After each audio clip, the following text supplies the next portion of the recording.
Welcome to the Deep Dive. We're here to sift through the noise and give you the knowledge you need from your sources. Today, we are going way beyond that phrase you hear everywhere, just breathe.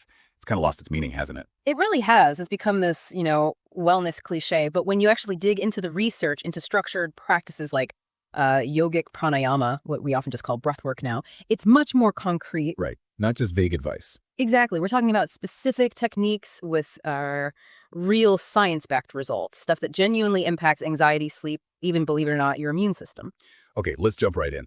The core idea here, based on our sources, isn't just about, getting oxygen in. It's about control, regulation. Precisely. Your breath is like the user interface for your autonomic nervous system, the ANS. That's the background operating system running all the automatic stuff. The stuff we don't consciously think about. Right. And the ANS basically has two modes. You've got the sympathetic nervous system. Think of that as the gas pedal, fight, flight, or freeze. It cranks up your heart rate, blood pressure, adrenaline floods the system. Okay, the stress response. The stress response. And then there's the other side, the parasympathetic nervous system. That's the one we want more of, right? That's the brake and the repair crew. It's your rest, digest, recover mode. Now, if you're chronically stressed, that gas pedal, the sympathetic, it's basically stuck down. All gas, no brake. Pretty much. So the whole point of structured breathing is learning how to consciously hit that brake, using your lungs to shift the body directly into that calm parasympathetic state, bypassing the automatic stress cycle. That makes a lot of sense. Yeah. So where do we start? Physically, what's the mechanism? It starts with the diaphragm. Our sources highlight this big dome-shaped muscle under your lungs. It's meant to be the primary, most efficient muscle for breathing. Meant to be. So we're not usually using it properly? Often, no. Especially when stressed, we tend towards shallow breathing, using the neck and chest muscles. It's inefficient. We barely use the diaphragm, maybe only engage the top third of our lungs. Which leads us to diaphragmatic breathing, belly breathing. Yes, that's the foundation. It strengthens the diaphragm, helps you use full lung capacity, and naturally slows your breathing down. But here's the really interesting part, the bit that seems counterintuitive. Go on. The key isn't really the inhale, it's the exhale. Wait, really? That feels backwards. If I need calm, surely I need a big breath in, right? More oxygen? You'd think so, but physiologically, inhaling is linked to the sympathetic system, the gas pedal. Your heart rate actually speeds up slightly when you inhale. You're activating. Ah, okay. Preparing for action. Exactly. The stretch receptors signal readiness, but exhaling. That's directly tied to the parasympathetic system, the brake, the calm down crew. So letting air out tells the body to relax. Precisely. When you consciously lengthen that exhale, you send a powerful signal via specific nerves telling your brain everything's safe. It physically slows the heart rate. Wow. So just focusing on emptying your lungs fully before the next inhale is like the core technique. It's probably the single most powerful lever you have for instant calm, yes. Okay, so how do we practice this belly breathing correctly? Make it practical. Right. Find a comfortable spot. Sitting tall or lying down is fine. The key is feeling the movement.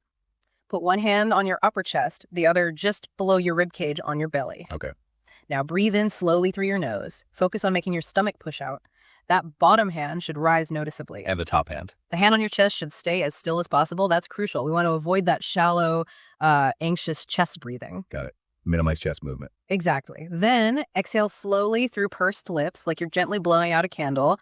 Feel your stomach muscles tighten slightly, pushing the air out. Again, keep that chest hand still. How long should we practice? The sources suggest aiming for 5, maybe 10 minutes, a few times a day, 3 or 4 times ideally. The goal is for it to become automatic, your default way of breathing. Okay, foundation laid. Now let's talk about structured rhythms for immediate control. Box breathing comes up everywhere. The 4x4 method. Classic. Used by people in really high stress jobs. Think Navy SEALs managing combat stress. Why is it so effective for them? Is it just the counting, like a distraction? It's simple, which is key under pressure. In yoga, it's called Samavriti pranayama, equal fluctuation breathing. The counting isn't just distraction, though it definitely helps with that. How so? It provides an immediate cognitive task. You have to focus on the count. Inhale, 2, 3, 4. Oh, it's 2, 3, 4. You can't easily ruminate on the stressor while you're counting. It acts like a simple mantra. And physically? Physically, it imposes rhythm on the system, overriding the erratic breathing of panic and directly engaging that calming parasympathetic response through the holds and controlled exhale. Walk us through it. How do you do it? Okay. First step always is to gently breathe out, empty the lungs. Then, inhale through your nose, counting to 4. Hold the breath in, lungs full, count of 4. Exhale slowly through the mouth or nose, count of 4, and then hold the breath out, lungs empty, for a final count of 4. In 4, hold 4, out 4, hold 4, like a box. Exactly. Repeat that cycle maybe 3 or 4 times. You should feel a shift quite quickly. Lowers cortisol, calms the mind. Very accessible. Now, what about the one often called the sleep shortcut, the 4-7-8 breath? Ah, yes, the 4-7-8. This one is specifically designed for pretty significant anxiety reduction and relaxation. Some proponents even claim it can help you fall asleep in like a minute. A minute. That sounds ambitious. It does, but the mechanism is powerful. It's another form of pranayama, really emphasizing that long exhale. The key is the ratio, 4-7-8. So the exact seconds aren't as vital as keeping that proportion. Right, you could do it faster or slower, but maintain the 4-7-8 ratio, especially that long 8-second exhale. How's it different from box breathing, physically? You're really stretching that exhale, maximizing the parasympathetic activation even more, and the hold is longer too. Okay, the steps. Again, start by exhaling completely. You often make a soft whoosh sound. Then close your mouth, inhale quietly through your nose for a count of 4, hold the breath, lungs full for a count of 7. 7 seconds is quite a hold. It is. That's part of the technique. It lets CO2 build slightly, which can signal deeper relaxation. Then exhale forcefully, audibly through your mouth, make that whoosh sound again for a full count of 8. Inhale 4, hold 7, exhale 8. That's the cycle. Repeat maybe 3 or 4 times initially. And a quick caution here. Because of the breath hold and deep breathing, you might feel a bit lightheaded at first. Good point. So definitely practice this sitting down or lying down, especially when you're starting out. Safety first. Right. Okay, let's move into the deeper science. Yeah. Why does this stuff actually work? We've mentioned the nervous system, but let's talk about the vagus nerve. Absolutely central. That's The it. vagus nerve is the main highway, you could say, of the parasympathetic system, the rest and digest network.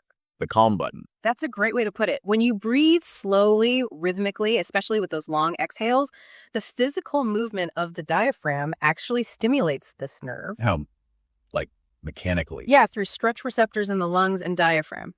That stimulation sends signals up the vagus nerve directly to the brain, basically saying, okay, threat over, stand down. And the brain responds how? It tells the heart to slow down. It signals the adrenal glands to dial back on cortisol production, that main stress hormone. It shifts the whole body towards recovery. The health of this system is sometimes called vagal tone. High vagal tone means you bounce back from stress easily. Exactly. More resilience. You can switch from on back to off smoothly. Which brings us to heart rate variability, or HRV. This metric is everywhere now in fitness trackers. It's become a popular biomarker for nervous system health, and it's a bit counterintuitive too. How so? HRV isn't about having a steady heart rate. It's the tiny variations in the time between each heartbeat. Having more variability, a higher HRV, is actually good. Why is variability good? Think of it like flexibility. A system with high variability is adaptable, resilient. It can respond quickly to changes. A very rigid, metronome-like heart rhythm, low HRV, often indicates the nervous system is stuck in stress mode. So low HRV is linked to things like anxiety, poor sleep. Often, yes. It suggests reduced parasympathetic activity, less ability to shift into that calm state. Yeah? And deep, controlled breathing is one of the best ways to actively increase HRV. How? By stimulating the vagus nerve again. Precisely. You're strengthening that parasympathetic influence, literally training your nervous system to be more flexible, more resilient, raising your HRV score over time. And we talked about cortisol. Yeah. High levels are bad long-term. Anxiety, sleep issues, weight gain. Right. Breathwork directly counteracts that by signaling the body that the stressor is gone, telling the adrenals to stop pumping out so much cortisol. It helps reverse that chronic hormonal stress state. There's also something called respiratory sinus arrhythmia, RSA. Yes. RSA is the body's natural healthy rhythm where your heart rate slightly increases when you inhale and decreases when you exhale. We mentioned the inhale activates, exhale calms. Exactly. RSA is the name for that natural synchronization. And here's the fascinating part. Research shows there's a kind of sweet spot for breathing frequency, The specific rate. around 5 to 6 breaths per minute. When you breathe at roughly that pace, you significantly enhance or strengthen this RSA rhythm. And strengthening that rhythm does what? It seems to maximize the vagus nerve stimulation, helps lower cortisol more effectively, improves oxygen delivery, and reinforces that deep sense of physiological calm and safety. 5 to 6 breaths a minute. That's a concrete target. That's really useful. It is. It gives you something specific to aim for in your practice. Okay, we've hit the main ones. What about other techniques? Pranayama has tons, right? You mentioned lengthened exhale, just breathing out longer than you breathe in. Simple but effective. Very effective. Like a 4-second inhale, 6-second exhale. Easy to do anywhere. Then there's alternate nostril breathing, Nadi Shodhana. How does that one work? It's a classic yogic technique. You use your thumb and finger to gently close one nostril, breathe in through the other, switch, breathe out, breathe in, switch, and so on. What's the goal there? Traditionally, it's about balancing energy flow. Some modern interpretations and preliminary research suggest it might help harmonize the left and right brain hemispheres, improve focus, maybe even lower blood pressure. Interesting. Now, let's touch on the really intense stuff. Holotropic breathwork, Wim Hof method. Yeah. They seem almost the opposite of calming initially. They are definitely a different approach. They use intentional hyperventilation, rapid, deep, continuous breathing to deliberately activate the sympathetic nervous system. Big time. Why would you want to activate the stress response? It causes pretty radical temporary shifts in body chemistry. The rapid breathing blows off a lot of CO2, changing blood pH. This can cause strong physical sensations, tingling, buzzing, sometimes even muscle cramps or spasms, which is called tetany. Tetany. From breathing. From the rapid drop in CO2, yeah. It changes neuroexcitability. But the whole point of inducing this intense state is the rebound after. The rebound. After the intense activation, when you stop or hold the breath, the body compensates with a massive surge of parasympathetic activity, a deep, often profound state of relaxation and sometimes emotional release. And the Wim Hof method combines this with cold exposure. Right. And studies on that combination have shown some remarkable things, like volunteers being able to consciously influence their immune response, showing higher anti-inflammatory markers. It highlights just how much we can potentially influence these automatic systems. This is pretty mind-blowing. Okay, wrapping up the techniques, what about clinical evidence for things like, say, generalized anxiety? Yeah. And are there any critical safety warnings? Yeah, good questions. Studies looking at people with generalized anxiety disorder, GAD, found that adding structured breathing exercises to traditional therapy improved outcomes.